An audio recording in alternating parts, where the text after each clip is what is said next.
here's the Trans4mer as a kettlebell. We're going to show you some basic exercises that you can do with it with the one handle.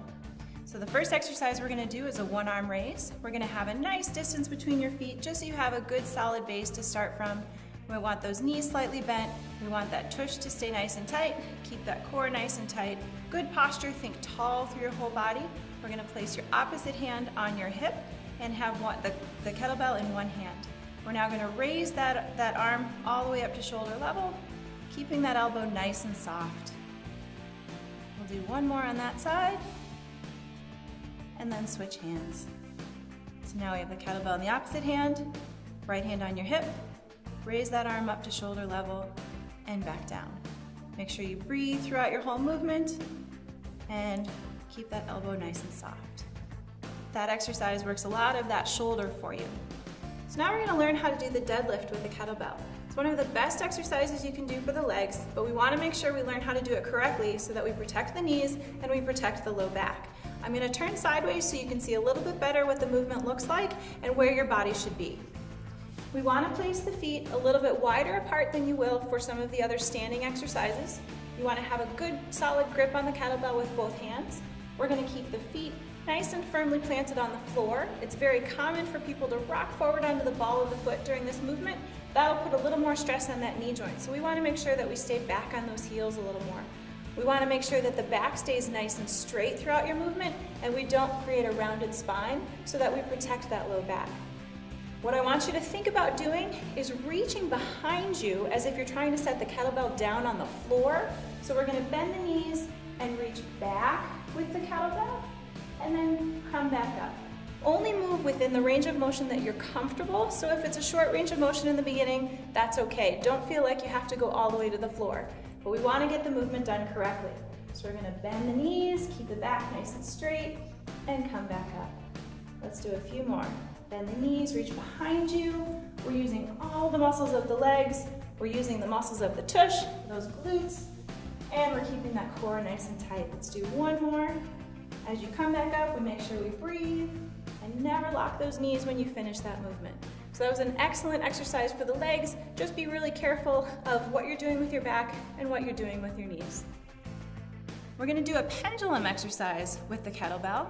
You're going to grab the kettlebell with one hand, place the opposite hand on your hip, and we're going to be swinging it from side to side. One thing that I want to point out is when you move that kettlebell from one side to the other, we actually want to move the feet along with your kettlebell. That'll make sure that you don't put any extra stress on those knees. We don't want to twist those knees as we're going. We want to actually let the feet sort of move side to side. So you're going to transfer the weight a little bit as we swing the kettlebell. So place that hand on your hip. We're going to bring that kettlebell up to the right and then swing to the left. Up to the right, swing to the left. We're getting a little more of the core involved now. Back to the center, and then let's switch those hands. Opposite hand on your hip. We're going to swing up to the left, transfer your weight, and reach to the right.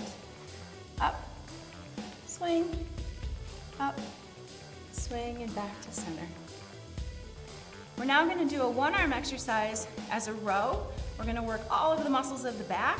You're going to place one foot behind you in a good staggered position. Hold the kettlebell in one hand. You're going to place the opposite hand on your knee. That'll help keep the low back nice and protected, keep that core nice and tight. In this position, we're going to bring the kettlebell up toward the base of the rib cage and back down to the floor. All the way up, back down to the floor. Always a nice, easy movement. And we're going to go ahead and come back to center. Switch those hands. Place the other foot out in front. Other hand goes on your knee. And we're going to bring the kettlebell up to the rib cage and down to the floor. Always breathe, keep your movements nice and easy, and back to center. So that was all of the exercises that we're presenting that you can do with the kettlebell. We did the one arm raise out to the side. We did the deadlift. We did a pendulum. And we did a row. So that's it for this segment. Next, we're going to add a second handle to the kettlebell and create a two-handle kettlebell called Kettle Bell 2. Now we're going to be talking about using the Trans4mer as a kettlebell. The Kettle Bell is probably one of my favorite tools and equipment to use. With a Kettle Bell, you can get a full body workout and have a high intensity exercise in a short amount of time. You use your upper body strength all at the same time as really stabilizing your core stabilizations. Using that, you prevent injuries and you really strengthen your overall body. This is why I really recommend using the Trans4mer as a kettlebell.